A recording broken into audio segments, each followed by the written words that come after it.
Saturday in Alberta, nearly 5,000 people rallied against Bill 10. That's the controversial law that mandates gay-straight alliances in Alberta schools if a single student asks for one. Now, the rally was organized way back in November by Parents for Choice in Education. Their organization brings together people from all faith groups, including Muslims and various Christian denominations, as well as people who consider themselves to be secular. PCE sees Bill 10 as an affront to both their charter-protected freedom of religion and the UN Universal Declaration of Human Rights. This declaration states that parents have a prior right to choose the kind of education that will be given to their children.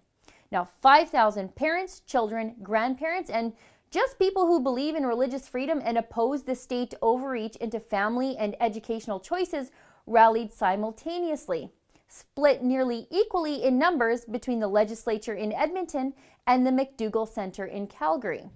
The rally-goers expressed concerns to me that Bill 10 does not require the school nor teachers to let parents know if their children are in a gay-straight alliance or a GSA, or if the child is struggling with gender identity issues.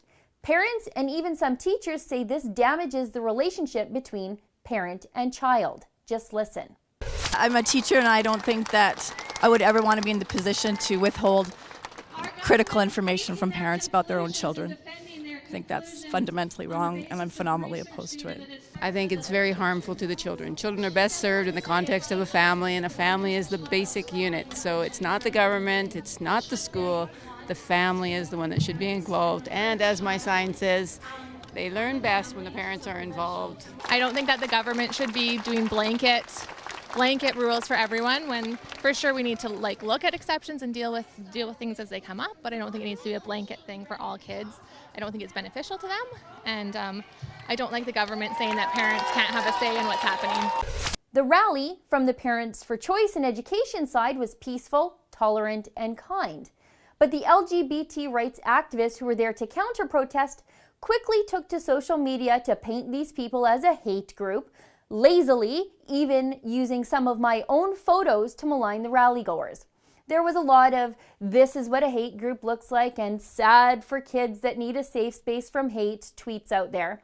But Pastor Brian Coldwell isn't a bigot. He's just a man who values his religious freedom. And if this is what these activists think hate is, then they don't really know what hate is. Here. You know, I thank God that I live in Alberta. I thank God we live in Canada. And the Canadian Charter of Rights and Freedom states, whereas Canada is founded upon the principles that recognize the supremacy of God and the rule of law. And I'm so glad that we can have religious freedom. Religious freedom is the pillar of any free society, okay? And we thank God for religious freedom. Now, here are a couple clips of the bad behavior I saw that day. Remember, the crowd is full of children, and these poorly behaved individuals are the ones that say children need a safe space from hate. Here. You see two value systems conflicting. You see one value system being that is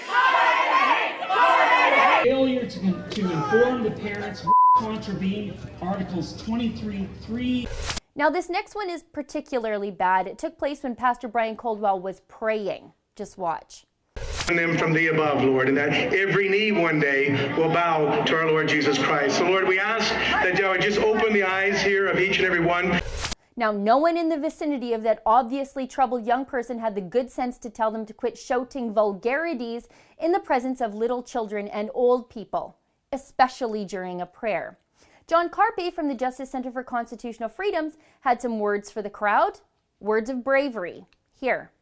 To stand up in the face of all the name-calling that we hear on a daily basis, and you know exactly what I'm talking about: hateful, homophobic, bigoted. Now, nobody likes to hear those words because they are hurtful and they are a form of bullying. But we love our children more than our desire to not be called names. Now, personally, I think everyone has the right to live their life however they want. If you want to be trans or gay, my approval or my agreement should not ever be required. Be who you want. And I hold the same view for religious people. They have a charter right to practice and enjoy the public expression of their religion, including religious education. But whether you look at Bill 10 through a religious lens or not, it doesn't really matter, because boiled down and distilled, the disagreement over Bill 10 comes down to deciding who directs the education of our children. Some LGBT activists and their allies insist children and the state should decide. Parents for Choice in Education and their supporters say that parents should have the only and ultimate decision. Only one of these groups has the Charter of Rights and Freedoms on their side, as well as the UN Universal Declaration of Human Rights. And it's Parents for Choice in Education. For the Rebel.media, I'm Sheila Gunn Reid. Thanks for watching. Click here to never miss a Rebel update. Want even more of the Rebel? Well, click here to become a premium member.